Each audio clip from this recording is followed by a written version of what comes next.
So we're gonna look at it going right the way back to where it first appears in Bible prophecy. And the subject, basically, as we've said, spans around 2,600 years. And so it begins back in the book of Daniel. So if you'd like to come to Daniel, and it's chapter 2, we have here a picture of the nations of the world. And this is one of the places where Iran is originally talked about. It's not named by name in chapter 2, but it is called by name in the book of Daniel. We got the Medes and the Persians that come up later on in this story. So in Daniel chapter 2, Daniel sees the vision of the image. So this is kind of the global picture that we have of world history as described by Bible prophecy. And in Daniel chapter 2 and verse 28, Daniel tells King Nebuchadnezzar that there is a God in heaven that reveals secrets and makes known to the king Nebuchadnezzar what shall be in the latter day. And he tells him, the dream and the visions of thy head upon thy bed are these. So Nebuchadnezzar had put a riddle to him, more or less, which was basically to say, you have to tell me both the dream and then the interpretation, and by this I will know that what you're telling me is actually the truth. And so Daniel gives him an understanding of what is going on around. So if we have a look at Daniel chapter 2, we have that image picture that's given to us in verse 31. He tells him that he's seen this great and terrible image, whose brightness is excellent, and it stands before you, and the form thereof is terrible. And so this is a great nightmare that Nebuchadnezzar sees. And then we find on in verse 32 that he describes the image. It's got a head of gold, a chest and arm of silver, belly and thighs of brass, and then legs of iron and feet, part of iron and part of clay. And so the story goes on. And this is really the picture that Daniel is given. And our focus really is going to come in on the Medo-Persian Empire. If you turn the page in Daniel chapter 2, we find that Daniel is told in verse 38, well, kind of it divides the page in my Bible, where he talks about the head of gold, and he's told, you are this head of gold. So Nebuchadnezzar and the Babylonian Empire represented the head of gold. But then he's told in verse 39 that after thee will arise another kingdom inferior to thee. And so this is the picture of the kingdom that arises afterwards, which we know as we look at Bible history and world history. Following the Babylonians came the Medes and the Persians. And so we also have this same idea of this delineation of nations given to us in Daniel chapter 7 as well. So Daniel chapter 7, we have a picture that's given to us there as well. The story continues on. We read, Daniel spake, and he says, I saw in my vision by night, and behold, the four winds of the heaven strove upon the great sea, and four great beasts came up from the sea, different one from another.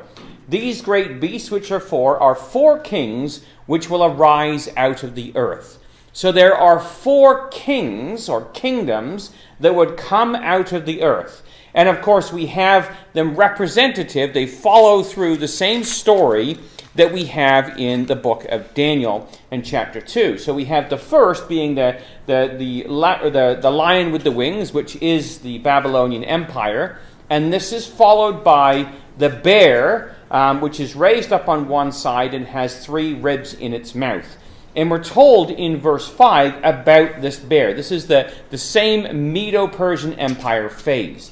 And we're told in verse 5, behold, another beast, a second, like to a bear, shall be raised up itself on one side, and it has three ribs in the mouth of it, between the teeth of it. And they said thus unto it, arise, devour much flesh. And so that is the Medo-Persian Empire that would follow the Babylonian Empire. And of course, we have the story of the Medes and the Persians. It would be Cyrus the Great, who would be the conqueror of Babylon. He would take his army and he would come into Babylon. And like all major world changes when it comes to empires, it usually begins with a tax revolt. And that's exactly what this was. Cyrus and his uncle Darius decided they'd had enough. They were a province of the Medes and the Persians, or the Medes and the Persians were a province of Babylon, or two provinces, Media and Persia, and they were down in the south. and they would end up comprising one great big empire as they arose and devoured much flesh, and they took over the Babylonian Empire. And the Medes and the Persians are delineated for us in history. We have a lot of information about them. They're an interesting people, one of the first multicultural races, I guess you could say, combining both the Medes and the Persians. And you can see them here in Persepolis. There are some with the round heads, and there are some with the square heads. And so one are the Medes, and the other are the Persians. And so this is the interesting part of this. The Persians are the square heads, and they come from the royal family of a person called Cambyses. And the Medes, they are the rounded or cone-shaped heads on these different statues. And they follow basically the royal family of Darius. Now, what's interesting in this is there is a writer in the ancient histories, or writer of ancient histories, a guy named Charles Rollin. He wrote around 1738 when he finished his book, or series of books called Rollin's Ancient History. And anybody who wants to do a little bit of study on the empires of the Bible, I would highly recommend this book to you. My first copy was given me by Brother Ken Loveridge years ago in Prince George. And if you can find one in an antique bookshop somewhere, get a hold of it. And it's fantastic because it gives you all the history of the Medes, the Persians, the Greeks, all the different empires that figure into world history. And the nice thing about what Rollin does is he starts off his whole treatise by saying, look, when it comes to world history, there's going to be different opinions. You've got Herodotus who says one thing, another guy named Strabo, and then there's this, there's all kinds of different people. And he says what we have to do when we look at the Bible is, and history, is if the Bible says something, we take that as fact, and the histories that are written by men that are not inspired, we fit into the record of the Bible. We don't try and pour the Bible into the mold of history. It doesn't work that way. The Bible is inspired, history is not. And so when you come to reading the history of Herodotus, you'll read about flying serpents and all kinds of stuff that kind of come into the story from Arabia, flying in from the deserts. And some of it you have to question, is that factual or is it kind of fanciful? Is this kind of mythology? We don't have that with the Bible. The Bible is solid history. So Rollins turns around and says, this is how we understand the coming together of the Medes and the Persians. It's really Cyrus's family tree. There was a guy named Astyages who was king of the Medes. He had a son and a daughter. The son was Darius, and the daughter was a woman named Mandane. And she married Cambyses, who was king of the Persians. So we had a royal marriage between two empires, or two kingdoms. The Medes and the Persians were joined together in the marriage of Cambyses and Mandane, and they had a son named Cyrus. And Cyrus went and lived with Darius for a period of time, with Astyages, his grandfather, for a period of time. And when he was a young man, in his 20s, 30s, kind of early 30s, he went out to conquer the world. And he did it with his uncle Darius. They set out jointly together to overthrow the taxation system of the Babylonians. And they, of course, went and they took over Babylon. And it's a phenomenal story, one we're not going to get into tonight. But we read about it in Daniel chapter 5 and verse 30, where that night Belshazzar, the king of the Chaldeans, was slain, and Darius the Median took the kingdom, being about 62 years old. Now there's two other players that aren't mentioned in this verse, one of which is Belshazzar's father, a man named Nabonidus, who was Nebuchadnezzar's son-in-law. He's not in Babylon at the time. He's off fighting other battles. And so Cyrus, the younger of the two, Darius being around 62, Cyrus takes off to pursue after Nabonidus, who is Belshazzar's father, and he leaves the kingdom, or commits the kingdom, to Darius the Mede. And Darius rules over it for a short period of time. It's during his time we read about Daniel in the lion's den. So Daniel's around 87 when that all takes place. And then after he dies, Cyrus takes over the whole empire. And of course, it's Cyrus who gives the decree to send the Jews back to the land of Israel. And so the Medo-Persian Empire is a pretty extensive empire. what's amazing about this empire is it was in Persepolis. But if you go to the Persian area today, which we don't necessarily recommend that you do, but I mean, if you did, then you would be able to see sites like this. It's the tomb of Daniel in Susa, or Shushan, the palace. And it's there today. And you have the tombs of other people like Darius the Great that we just read about. His tomb is also there in the area of Persia today. Cyrus's tomb is there. And we have the Cyrus cylinder. So Cyrus is probably the greatest of all the Persians, the most famous of all of them. And he was the one that founded, really, the Persian kingdom, which is called something a little bit different in profane history. So it's interesting that Cyrus writes in the cylinder about sending people back. And we have here the translation, not the translation, but the biblical account. It was the first year of Cyrus, king of Persia, that the word of the Lord by the mouth of Jeremiah might be fulfilled. The Lord stirred up the spirit of Cyrus, king of Persia, and he made a proclamation throughout all his kingdom and put it in writing, saying, "Thus saith Cyrus, king of Persia, God has basically charged me to build him a house and send the Jews back to the land." And that cylinder was found, and the translation made, and we see that they match very closely side by side. So what the Bible had to say, that he made this proclamation and put it in writing, we then have that cylinder where that proclamation was put in writing, and it's been preserved for us and is visible today if you visit the British Museum. So Cyrus would, under him, we have the first few books of the minor prophets, or some of the books of the minor prophets. We have, it's during his time period that Zechariah would prophesy. Zerubbabel and Joshua the high priest would be in this time period, followed shortly by Ezra and then by Nehemiah during the first years of the kings of the Persians.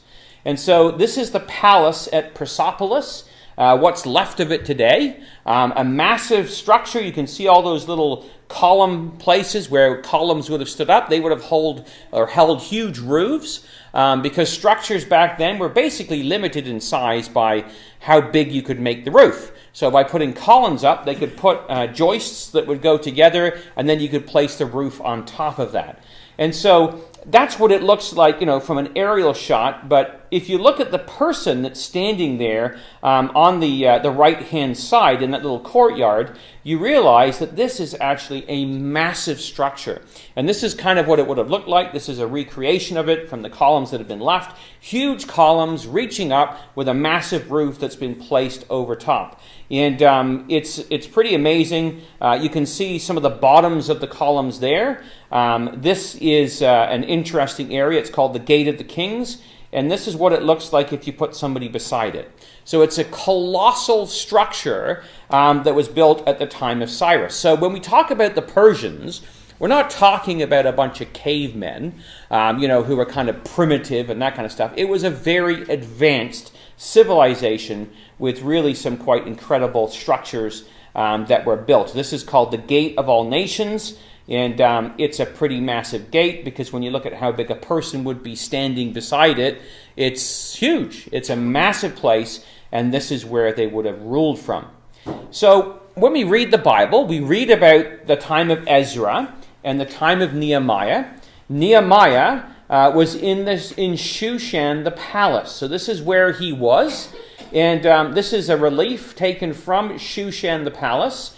And here you can see people that are soldiers. These reliefs are actually life-size. These guys are actually about 5 feet tall. When Shafin and I went to Chicago, if you're ever in Chicago and are bored and have nothing to do, go down to the University of Chicago. There's a place called the Oriental Institute, and that's where they have a lot of the stuff that came from Persepolis and from Shushan the palace.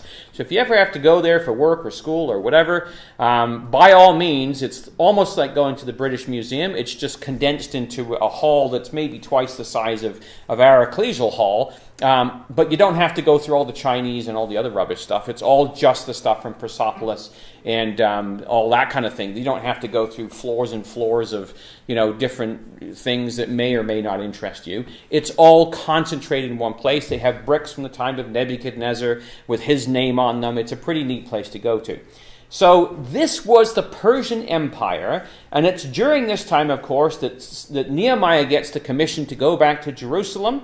And it's also during this time that Esther and Ahasuerus are going to have their interaction. The whole story of Esther takes place. And notice, when it talks about this, it's Ahasuerus, which reigned from India all the way over to Ethiopia, over 120 provinces. So this is a colossal empire, going from India right the way across the Middle East, down through Israel, through Egypt, down to Ethiopia. It's a massive, massive, massive place. And we find there that it's called the power of Persia and Media. That's the place that we're dealing with and the rulers over this area. So it's a pretty incredible place. Again, if you were to go to Iran today, you could go and visit the tomb of Esther and Mordecai, which has been there for hundreds, thousands of years. It's been turned into a sort of a mosque almost by the Arabs of the Islamic period of time, but that is there today also to view. So a lot of the characters we read of in the Bible are all associated with this amazing country of Iran, as it's called today, but back in the day it was called Persia. So we want to look at Persia then. That's kind of the biblical view of this, but we're going to kind of follow it through from how does it end up being the Medes and the Persians of Cyrus's day to coming all the way through until it gets to our day and age. So Cyrus founded what people in history call the Achaemenid Empire. So it lasted from about 550 AD, or BC, to around 330. And that was the period it covered there, reaching right from India on the one side all the way down to the top of Ethiopia. And it also figures in Bible prophecy. Because in Daniel chapter 11, if you just turn to Daniel 11, we have this whole account of the nations, basically, that would be involved in the Middle East or in the land of Israel as they fight over this land over a period of time. But it begins back with the time of Persia. He says in Daniel 11 verse 2, and this is where it's named, "Now I will show you the truth. Behold, there shall stand up yet 3 kings in Persia." And he's referring to Ahasuerus and to Smerdis and Darius II. Now, the last of these is a guy named Xerxes. So if we read on in verse 2, "The fourth, which is Xerxes, shall be far richer than they all, and by his strength, through his riches, he shall stir up the realm of Grecia." And so what Xerxes did, and it's believed that this is the Ahasuerus of Esther's day. So what Xerxes did was he basically decided he was going to expand his empire. He'd gone from India all the way down to Ethiopia, but he wasn't content with that, as most empire builders are not. It's like playing Risk. They just want more and more and more. And so he wanted to push over into the area of Greece. So he launched an attack against the Greeks. And they did not like this very much. But this is what Xerxes has to say in one of his inscriptions. It's captured by Herodotus. He says, "My intent is to throw a bridge over the Hellespont and to march an army through Europe against Greece." Because he wanted to revenge what the Greeks had done to his father and so on and so forth. So he says, "I undertake the war and pledge myself not to rest until I have burnt Athens," which he dared unprovoked to injure me and my father. So he actually did go and burn Athens down. And you can imagine how well the Greeks responded to this. Not so good. It took them a little while to get their act together, but eventually along came a man named Alexander the Great, and he was a Greek. And so what he did, in verse 3, it says, "A mighty king shall stand up and shall rule with great dominion and do according to his will."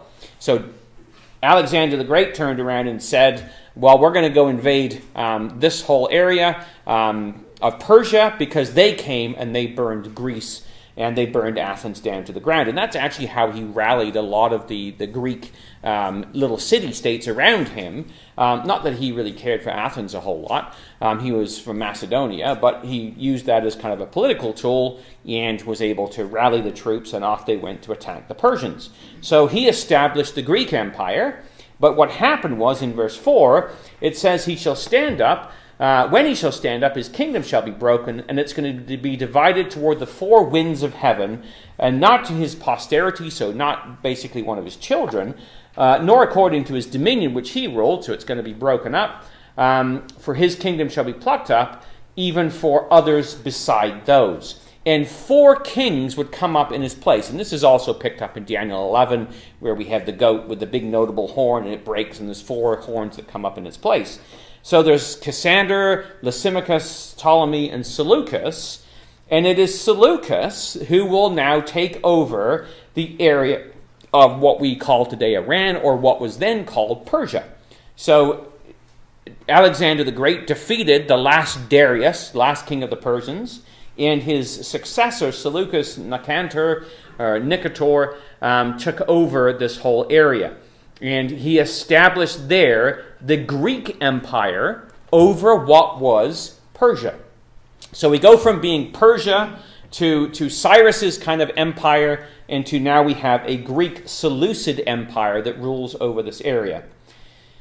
And then, after a while, it's taken over by another group, which are called the Parthians. So out of one of the territories of the Seleucids come the Parthians, and they establish the Parthian Empire around 247, and it lasts all the way till well into the Roman Empire. And in fact, it's picked up in the book of Acts in chapter 2. We read about the Persians under a different name, because it talks about everybody hearing in their own tongue on the day of Pentecost, and it mentions Parthians and Medes and Elamites and dwellers in Mesopotamia.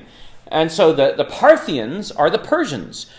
They are the Parthian Empire, and then there's the Medes, who are the next door neighbors, and then there's the Elamites. And so these people basically inhabited that area, and it was the Parthian Empire until around 224 AD.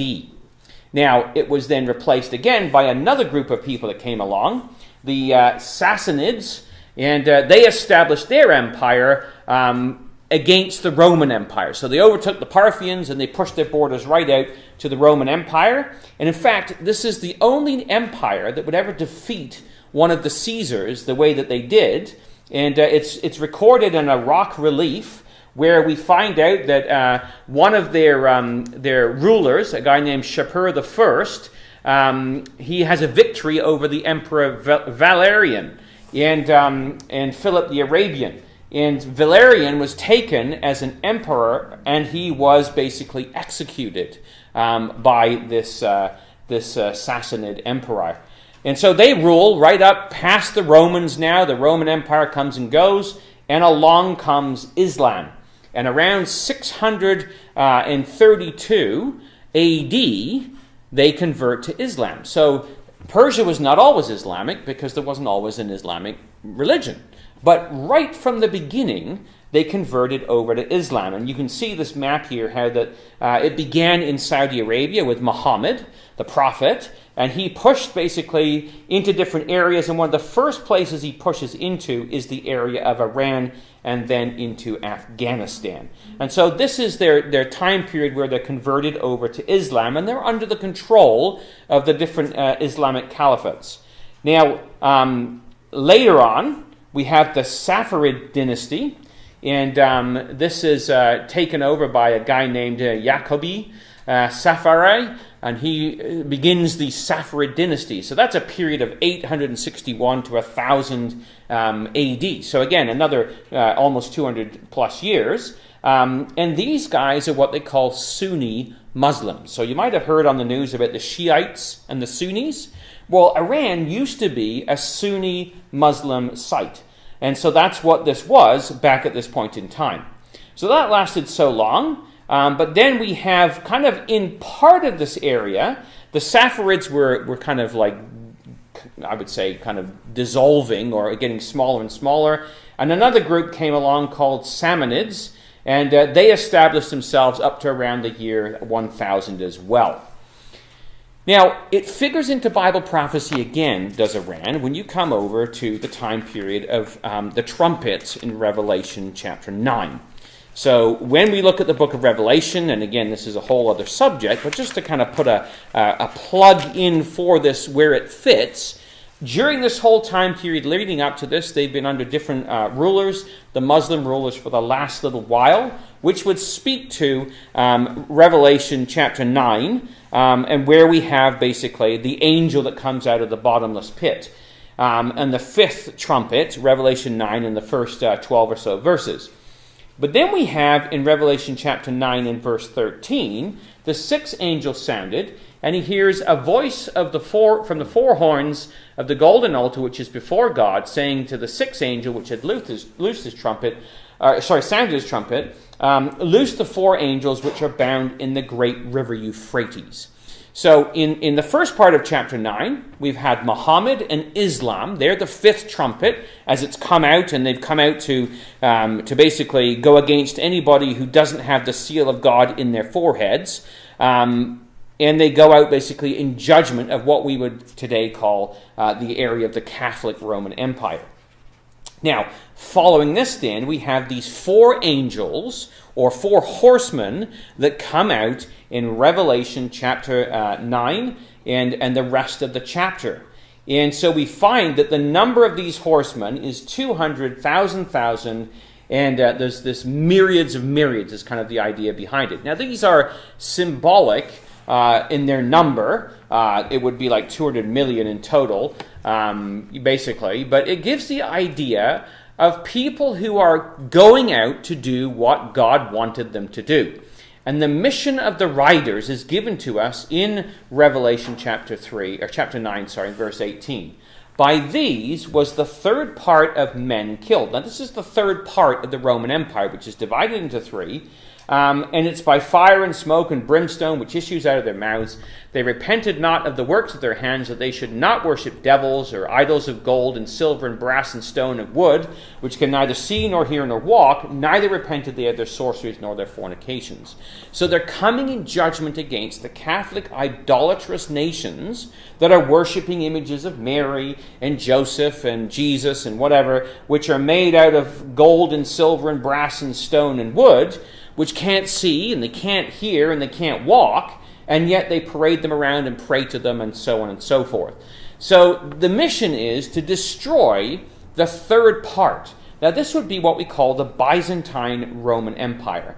And a group of, four different waves come through. The first is the Seljuk Turks, from 1038 to 1295. They were again Islamic. They were Sunni Islamites. They're led by a guy named Togrul Beg, and I'm always happy my parents, didn't like these names, because can you imagine being called Togrul?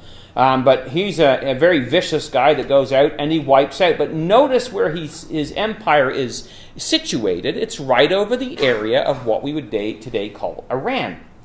Well, following him comes Genghis Khan and the Mongol Empire. Now, he's not really Islamic at all, but he comes through this whole area, and he overflows. And again, he takes over, as you can see on the map, the whole area of what would be Iran, or Persia, as it was called back then, and pushes over that. Then we're followed by another group, and these are the Mughals, or the Muggles, right? So this is the Mughal Empire, 1346 to 1405. It's short-lived. And it's led by a guy named Tamerlane, and there he is, Tamerlane at the bottom. And this is a Sunni Islamic empire. And you might not sort of think you know a whole lot about the Mughals, but if you have ever seen the Taj Mahal, that was built by one of the last of the Mughal rulers in India, the Taj Mahal. So they were there for quite some period of time. Following this, we have another group that are called the Safavids. And these were Shia Islamites. So this is the first time the Shia version of Islam is brought onto the scene. And Shia Islam differs from Sunni Islam based on which branch of Muhammad's family you're going to follow. So some people say that the descendant of the Prophet was Joe Bloggs, I can't remember his name, and he's from the Sunni family, so to speak, and that's the Sunni religion. Others believe that he comes from this Shia branch, and depending on which group you follow as to which prophet you follow, you're either a Sunni Muslim or a Shia Muslim. So this guy, Shah Ismail I, basically founded the Safavid Empire, and what he did was he brought along this idea of Shia Islam into Iran. Now, that we're getting closer to modern times because that empire lasts for about 300 and so years, up to 1736, right? So 1736, just before the French Revolution. And you have here now another two empires that kind of kick in. We have this guy named Nader Shah, and he has a mix of both Shia and Sunni Islam because he kind of has people in both camps. And he's followed then by another guy named Karim Zand, who is, again, just Shia Islamic. So both of them kind of run somewhat simultaneously, but it brings you all the way up to 1779. And at that point in time, we have now a whole new dynasty. It's the Qajar dynasty, and it runs all the way to 1925. So we're getting close now to modern times. And so this Aga Muhammad Khan, again, it's Shia Islam, and this is the system that he puts in place, and it will be in Persia for quite some time. Now, what happens is that this is kind of a map of what it looks like. It's called Persia, and the last of these guys, the last ruler, was Ahmed Shah. He's about 12 years old in this picture. And he has a prime minister, a guy named Reza Khan, who's his general as well. And what he decides is, we're not going to have a ruler who's 12 years old. We don't like that idea very much. We're bigger than he is. So they put together a coup, and they throw out this guy, the Ahmed guy, and along comes Reza Khan, and he becomes Reza Shah Pahlavi, and he sets up his own little fiefdom in Persia. But what happens is he kind of ticks off the Shia clerics. They don't like him very much because he wants to modernize the world. It's 1925, like people have cars and they wear suits. They don't wear these long flowing robes. So he tries to modernize Iran. And that went over like a sack of hammers. So it wasn't very much liked. But he was trying to kind of fit in with the world at the time. In fact, he had a very good friend, a guy named Adolf Hitler, who sent him a signed portrait. And what this guy did was he renamed Persia into the name Iran, or Iran, which actually means the land of the Aryans. Because if you know anything about Hitler, Hitler was big on the Aryan race. So the Shah decided, hey, this guy's ruling Europe, or he's gonna, he's doing pretty well over there, kind of taking over everything. We want to be on his side, so we're going to rename Persia into Iran. And so that's where that name came from. And so the land of the Aryans. Now, it didn't go very far because during World War II, the British and the Soviets both basically said, okay, if the Iranians are on the side of Hitler, we're going to attack them, and they did. And they forced basically the Shah to abdicate, and they put in place his son, Reza Pahlavi, who would be the last Shah of Iran. So he would rule over Iran right up until the 1970s. So the Brits come along and they put this guy in place, and he's more friendly to the West, but they couldn't have him being, friendly to Hitler, so they put him in place. And then what happens in 1979 is we have the Iranian Revolution. A guy named Ayatollah Khomeini comes to power in 1979, and we're going to watch a little piece of video because it's going to give you a little background to what's happened in Iran. Because since 1979 to now, how did we end up with the nation of Iran the way it is? It's about 7 minutes long or whatever, but it really helps to show how quickly this nation, which had become so friendly with the West, with America, with Britain, and with other nations, got turned on its head and basically became a completely different nation state. In Iran, the brutal Western-oriented dictatorship of the Shah was under huge pressure from demonstrations that were tipping over into revolt. Although US President Jimmy Carter still saw Iran as an island of stability, hundreds of thousands of Iranians were challenging the security forces and the army on the streets of Tehran, demanding an end to the Shah's rule. On French television, Khomeini was asked who would rule Iran when the Shah was gone. ما یک شورای تعیین میکنیم No, it won't be me. We'll choose a council, and in this council, there will be a parliament elected by universal suffrage.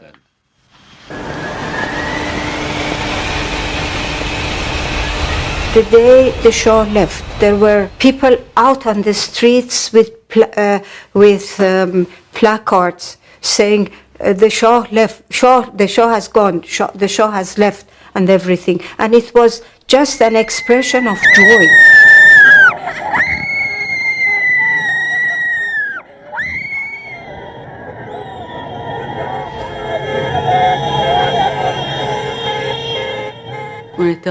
We were in a group. We were always in the streets. The streets were absolutely packed, and there was a huge sense of solidarity. All this had quite a euphoric effect. This is something that Iranians have been waiting for many, many years. And today you can see the reaction. This is the reaction of people who are just overwhelmed by what has happened. What is the meaning of this? The meaning is that they're hoping that they will be a free country from now on.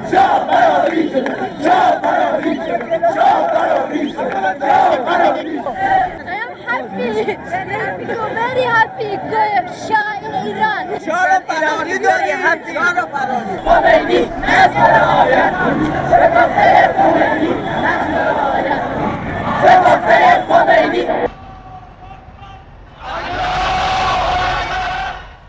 After 15 years in exile, Khomeini was eager to finally accomplish a plan he had concealed from the wider world.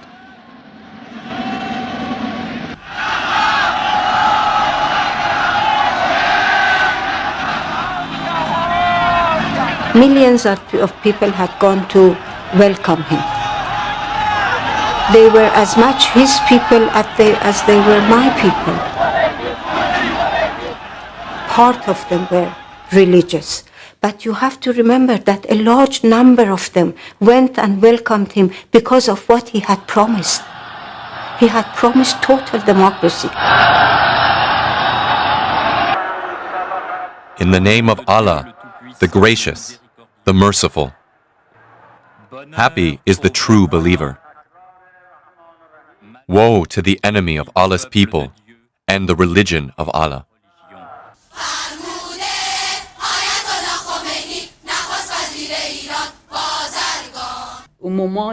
We didn't take him seriously. I thought, he's crazy, he's out of his mind. Among ourselves we laughed and said, another random statement coming out of nowhere. But we were wrong. Ayatollah Khomeini used the Islamic clergy and their network of mosques to consolidate his grip on the country.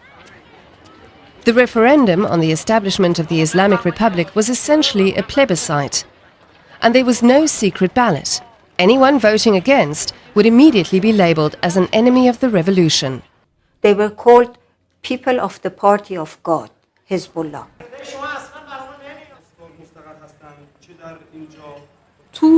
They set up committees in all neighborhoods, committees of revolutionaries for Islamic revolution, Islamist committees in schools, in high schools. Universities, factories, workplaces. There was a lot of resistance. And that resistance was broken.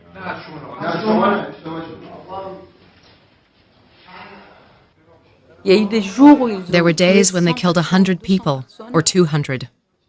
We were in hiding, and in the evening we would read the names and try to find out who we knew. There were people who did not give their names and who were anonymous, who were killed for one simple comment.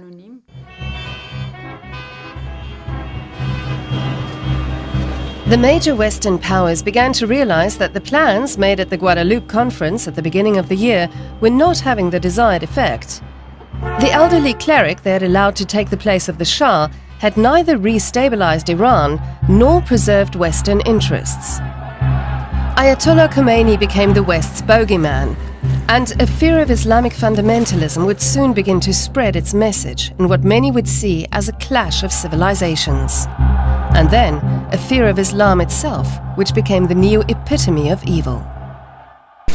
The American hostages were blindfolded, handcuffed, and marched out on the U.S. Embassy's front steps by the revolutionary students. The Iranians had fought U.S. Marine Guards for 3 hours for control of the embassy. The Marines used tear gas, but were eventually overrun at 5 o'clock this morning, New York time, as Revolutionary Guards and local police stood by and watched. While the Iranians burned an American flag in front of the embassy, they said the takeover had the express blessing of the Ayatollah Khomeini. In return for their American hostages' freedom, they're demanding the United States give up the deposed Shah of Iran from his hospital bed in New York to stand trial before a people's court. It is a sight to make any American here in Tehran feel insecure.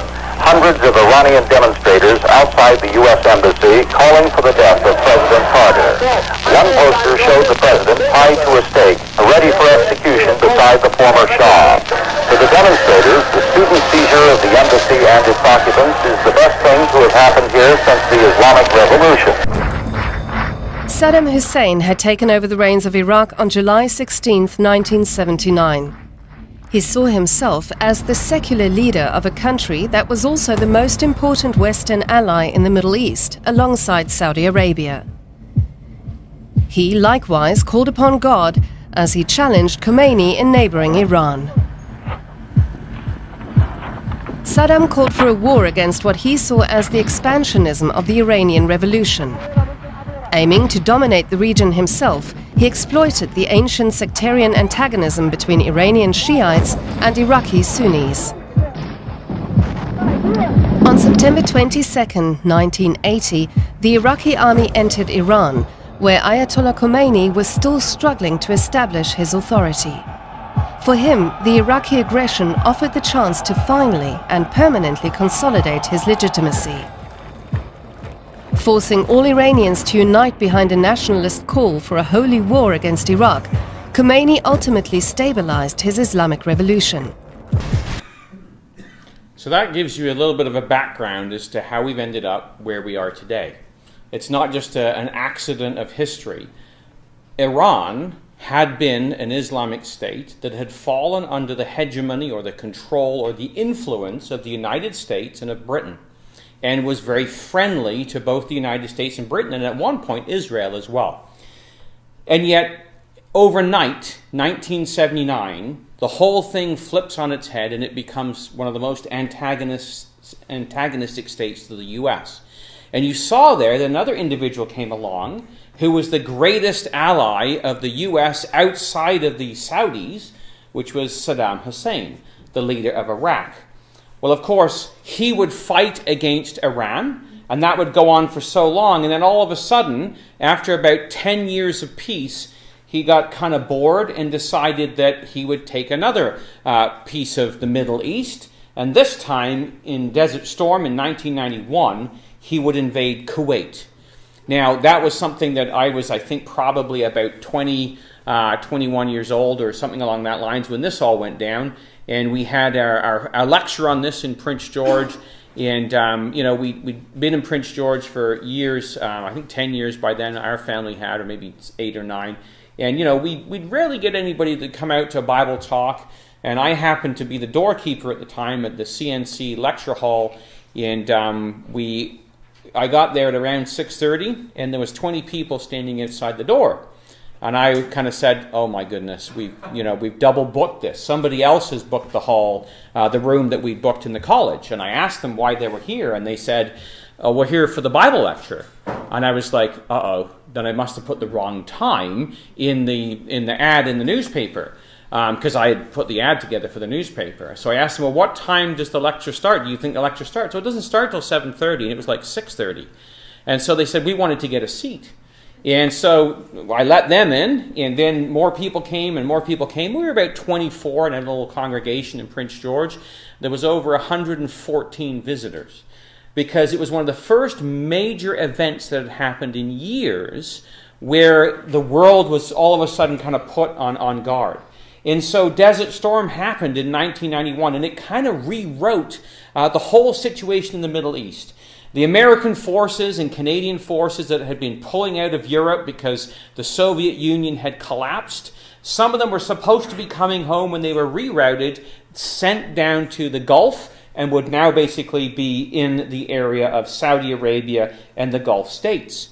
And that would go on for a year. And they of course, won that war, but they didn't defeat Saddam. And it wouldn't be till 2001 that Osama bin Laden would come along and he would actually attack America.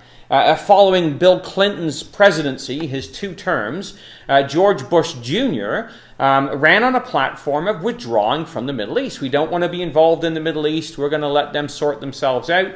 But within 8 months of coming to office, this would happen, and of course that would bring America right back into the Middle East once again. And so you would see the war in Afghanistan in 2001.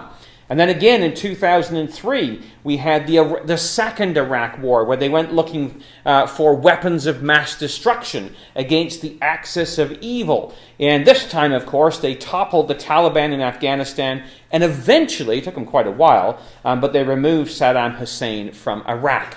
So you saw a change then that was taking place. And during this time, we had also the Arab Spring then kick in, and that would take place all around the same period, and you would lose from Tunisia, Egypt, and Libya, some of the leaders that had been there for many years, and they tried to get rid of another guy named Bashar al-Assad, who was the president of Syria and still is, and of course this would cause the Syrian civil war.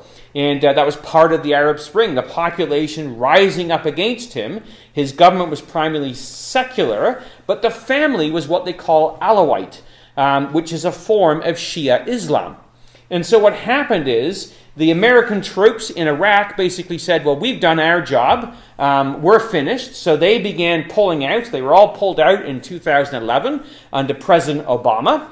And in the same year, this other group showed up that nobody had ever heard about before, called ISIS. And it grew out of the vacuum created by America's withdrawal from Iraq in 2011. Maliki, who was the prime minister of Iraq, targeted the Sunnis. He was himself a Shia, and he targeted the supporters of Al-Qaeda, as he saw the Sunnis to be. So many of Saddam's supporters, and Saddam had been thrown out, or been murdered actually, or killed, or executed, they basically were also put on the run. Thousands of them were murdered in Iraq because they had supported Saddam. So the Shias came in and wanted to get rid of them all, and so replaced many people in Iraqi government, both in the police and the military. And the Iraqi opposition kind of united together with the remnants of Al-Qaeda that had been in Iraq, and basically they attacked prisons, liberating some of these terrorist fighters who swelled their ranks, and they formed another group which was called ISIS. So in 2011, ISIS would arise. They would basically call what they called a caliphate, is what they were going to build. It was going to be a Muslim empire with no borders. And this guy here, Abu Bakr al-Baghdadi, he was his leader. He gave a sermon in Mosul and basically called for a jihad, a holy war. And so they had quite a lot of success in Iraq and broke down the borders into Syria. They were in the Sinai Peninsula. They were in Libya. And they were causing all kinds of trouble back in 2011, 2012. So Iran, to help their poor little neighbor Iraq and their Shiite rulers, sent troops there in 2012, and also to help out the Alawite leader, Bashar, in Syria. So you had Iranian troops now both going into Iraq and into Syria. So they're now going from Iran to Iraq to Syria, right across that area, which basically gave them some great power in the region. And so it was in 2014 that they were able to turn the tide, and it was actually the Kurds who really kicked this off, and they stopped ISIS and basically have pursued it since then. So in 2015, while this is all going on, you've got Obama, who is making a nuclear deal with the Iranians and sending them billions of dollars and all this kind of stuff. The Israelis were absolutely terrified of what was going on, as were the Saudi Arabians and other Gulf states, saying, what on earth is America doing? Why are they making friends with these people and working with them? And so there was great consternation throughout the Middle East. Not only that, but the Russians then decided also, because there was this Arab Spring thing going on in Syria, Bashar al-Assad invited them in to help out. So they obliged and they moved into Russia. And now the Russians are on the Israeli border helping to prop up this Bashar al-Assad against ISIS and against the Arab Spring. Well, roll forward 3 years and Donald Trump comes to power, and one of the first things he does is scrap the nuclear deal. And he scraps the nuclear deal just as he promised he would, and he finished off, for the most part, ISIS. We watched as American bombs rained down night after night. The last bastion of the Islamic State tonight is on fire. And then, suddenly, the battle for Baghouz was over. This is where the Islamic State was defeated, where ISIS fighters made their last stand and lost. The most brutal, most aggressive, best-funded terrorist group in modern history is now in ruins. It was buried here. And so it would disappear. Its leadership would run into exile, or not into exile, but basically just run away and hide. They'll pop up again in a moment, but that is March 19th, 2019. Now, in the meantime, Iran started attacking oil tankers in the Gulf. So this is June, because America had now put sanctions back on them. Having scrapped the deal, they put sanctions back onto Iran. And so they suffered from those sanctions, so they seized some tankers, British and Japanese, launched missiles at other tankers and at the Saudi Arabian oil fields. So the Saudi Arabians and some of the other Gulf states are really worried about what Iran is doing, and America also very concerned about what was going on. Then we had Baghdadi, October 27th, 2019. He was killed, and in retaliation, basically, there would be an attack that was made on an American area that they were working in. An American contractor was killed. 4 soldiers were wounded. And so America responded. So this is December of last year. On the 30th of December, they bombed the Hezbollah headquarters and basically obliterated this one Hezbollah headquarters, which of course was funded by and supported by the Iranians. So Iran was not very happy with what America was doing. So for the first time since basically, one of the main events that had taken place here was basically that America's embassy would be attacked. Now you saw the video back from 1979. The Americans were very worried about what would happen this time, because a bunch of students overran the American embassy in Iran in 1979 and took a whole bunch of people captive. Well, in December, in Iraq, the American embassy was attacked. They couldn't quite overrun it. But America was obviously extremely distressed at what was taking place. And so they launched the airstrike that became very famous at the beginning of this year. Last night, at my direction, the United States military successfully executed a flawless precision strike that killed the #1 terrorist anywhere in the world, Qasem Soleimani. Soleimani was plotting imminent and sinister attacks on American diplomats and military personnel, but we caught him in the act and terminated him. Under my leadership, America's policy is unambiguous to terrorists who harm or intend to harm any American. We will find you. We will eliminate you. We will always protect our diplomats, service members, all Americans, and our allies. For years, the Islamic Revolutionary Guard Corps and its ruthless Quds Force under Soleimani's leadership has targeted, injured, and murdered hundreds of American civilians and servicemen. The recent attacks on U.S. targets in Iraq, including rocket strikes that killed an American and injured 4 American servicemen very badly, as well as a violent assault on our embassy in Baghdad, were carried out at the direction of Soleimani. Soleimani made the death of innocent people his sick passion, contributing to terrorist plots as far away as New Delhi and London. Today we remember and honor the victims of Soleimani's many atrocities, and we take comfort in knowing that his reign of terror is over. We took action last night to stop a war. We did not take action to start a war. We do not seek regime change. However, the Iranian regime's aggression in the region, including the use of proxy fighters to destabilize its neighbors, must end, and it must end now. The United States has the best military by far anywhere in the world. We have the best intelligence in the world. If Americans anywhere are threatened, we have all of those targets already fully identified, and I am ready and prepared to take whatever action is necessary. And that in particular refers to Iran. So after Obama's red line in the sand, which of course really meant a whole lot of nothing, the world was actually quite taken aback by what Trump did at the beginning of this year.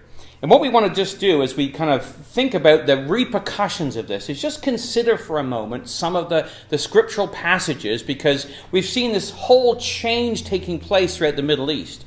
What does that mean to us? Well, if you come to Ezekiel chapter 38, in Ezekiel chapter 38, we read in verses 4 and 5, the northern confederacy that comes down in the latter days. He says, I will bring thee forth all thine army, horses, horsemen, all of them with all sorts of armor, a great company, and included in them is Persia, Ethiopia, and Libya with them, all of them with shield and helmet.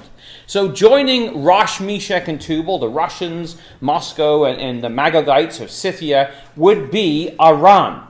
And so, when you see the aggression of Iran against America, it's no surprise that Soleimani was targeted. Now, what's interesting is he's called the leader of the Quds force. So we took a look at this idea of what is Quds, and Quds is actually named after Al-Quds, which is the Muslim name for Jerusalem. So Soleimani was leader of the Jerusalem Corps, whose avowed intent was to liberate Jerusalem from the Jews. And so God, through Trump, took this guy out. But just listen to some of the commentary that came up at the time, because we're going to think about this in terms of Bible prophecy. Yeah, this is a bold, decisive, and frankly long overdue move on the part of the United States to take down Soleimani. And just so everyone knows, he is directly responsible for the deaths of hundreds of American soldiers, thousands, if not tens of thousands of people across the Middle East. He's the equivalent of Iran's head of CIA and special forces that runs all of their militias and proxies across Lebanon, Syria, and Iraq. Well, he was in Iraq, and he was with the head of Kataib Hezbollah that just rocketed our base and killed an American and then staged this attack on our embassy. Soleimani was with them. The head of Kataib Hezbollah says he's a Soleimani soldier. So, there's another piece to realize here is that the Israelis have said for years in a number of reports that they have wanted to take action against him, and the Obama administration declined it. So understand then that this Soleimani guy, who is an Iranian, is the leader of Hezbollah. The head of the Hezbollah that was killed with him reported to him. He was a Soleimani soldier.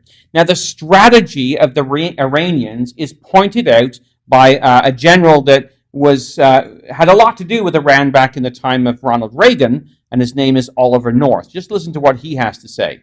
The bottom line is Soleimani was the purveyor of more terrorism than any other individual since Osama bin Laden. And Congressman Waltz is absolutely right. He's killed more Americans than anybody else since then. If we did indeed get Soleimani, we have reduced the number of terror attacks dramatically. Here's the bottom line. There are two governments in Baghdad.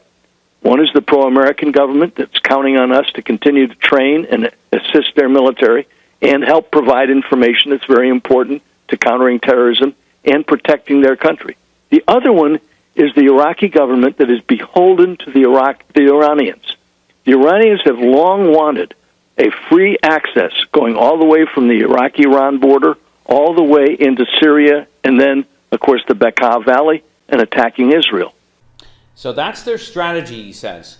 They want to create a corridor from Iran, through Iraq, through Syria, to basically be right there on top of Israel in the north. And this is actually just taking out of the Washington Times in January of this year. So this is other people basically recognizing this is what Iran is trying to do.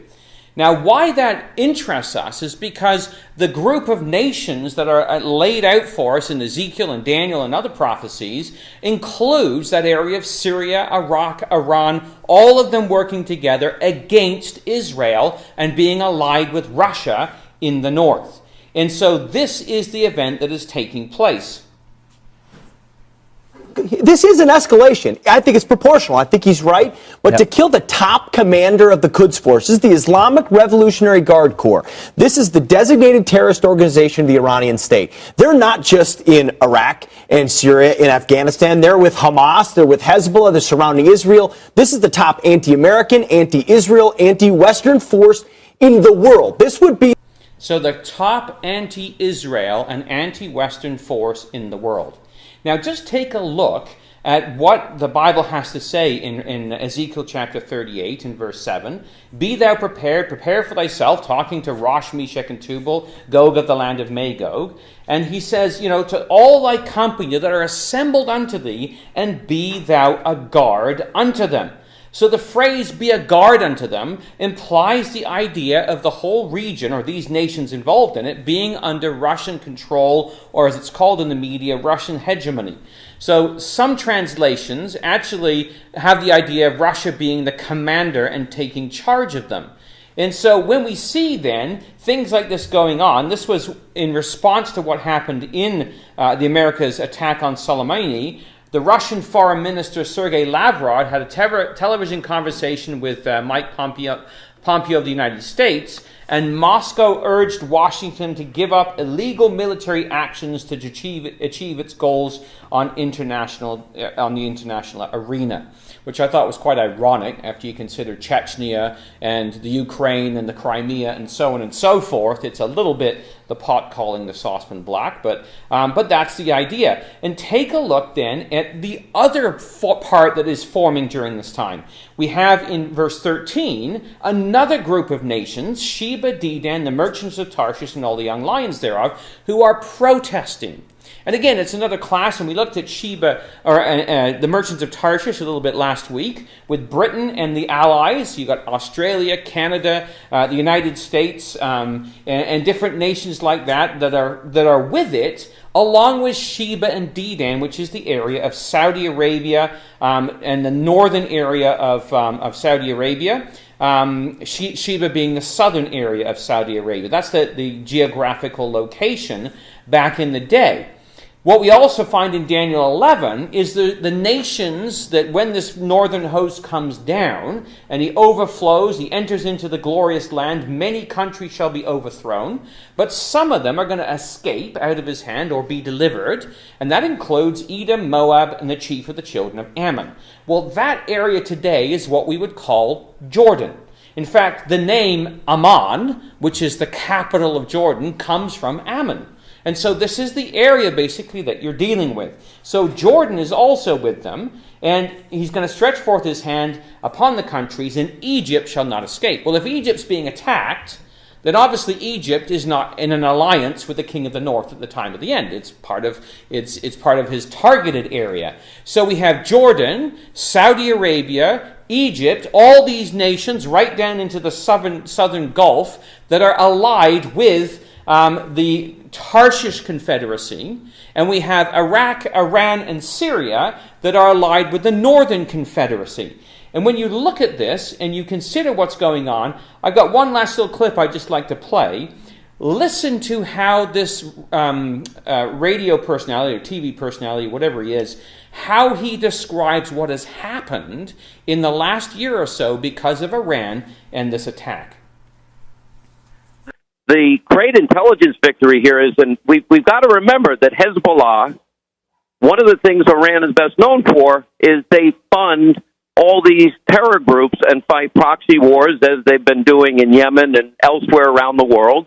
We know the Iranians were responsible, Quds forces in particular, responsible for the killing of many Americans in Iraq during the latest conflict and the latest war there. And they have been sowing discord in the entire region. One of the outcrops of that probably has created a moment in history that we may be able to look back on. Iran has single-handedly, the fear of Iranian hegemony, has single-handedly created an alliance that might have been impossible just, a few short years ago, and that is you have the Israelis, the Americans, the Jordanians, the Egyptians, and the Saudis all in unison against Iranian potential nuclear capability and their military aggression. And look, your years in Congress, you never would have imagined an alliance between America, the Israelis, the Egyptians, Jordanians, and Saudis, and the only reason that alliance, the intelligence sharing, the strategizing at a level that nobody ever thought possible is happening, is out of a real, clear, present danger that is posed by Iran and the possibility, of course, of their desire to acquire nuclear weapons, which, if that ever happens, presents a great danger to the world. So the issue then that has come out of this is exactly like the picture of Ezekiel 38 and Daniel 11 depicts. America, Jordan, the Egyptians, the Saudis, and the Israelis have now formed an alliance. Now, it's a difficult alliance because to the Arab world, people don't necessarily want to know about it. But they're forming, and there's meetings going on all the time as they're aligning militarily to confront this Iranian threat. And so then January the 8th of this year, of course, the Iranians responded to the attack on Soleimani by attacking the U.S. bases, and a plane got shot down because they thought it was the Americans responding. And of course, it was a Ukraine plane. And there were, I think, 57 Canadians on board amongst the 176 passengers.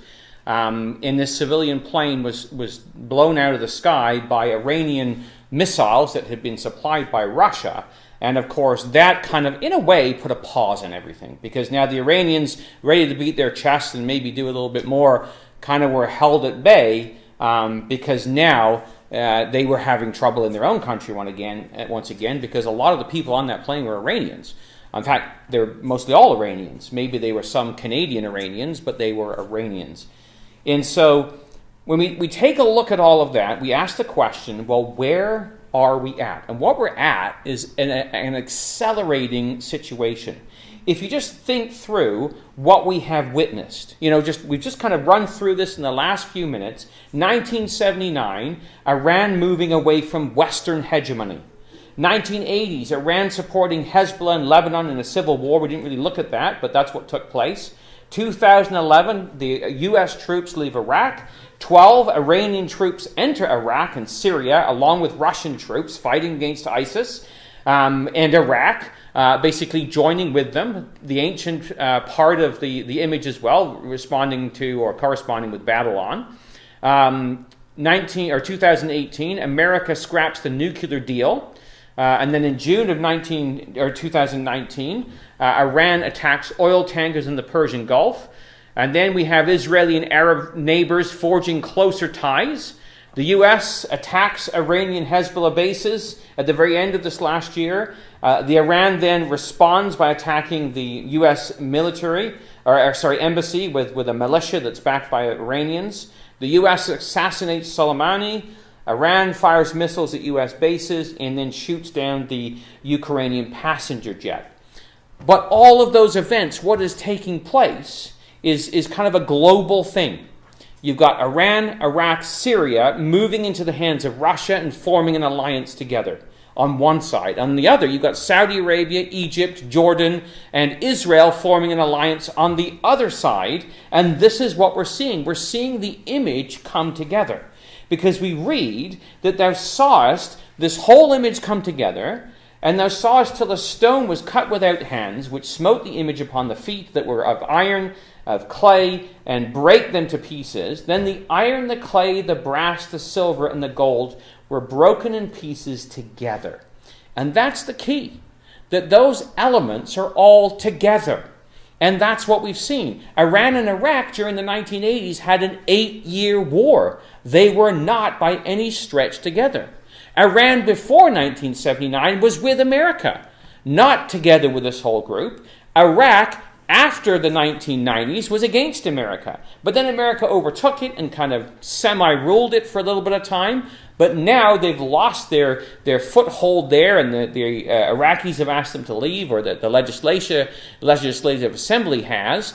And Iranians are moving into the area of Iraq and into Syria, and Russia's there as well. We see the metals of the image all coming together, just as the picture of Ezekiel chapter 38, Daniel 11, and Daniel 2 has pointed out.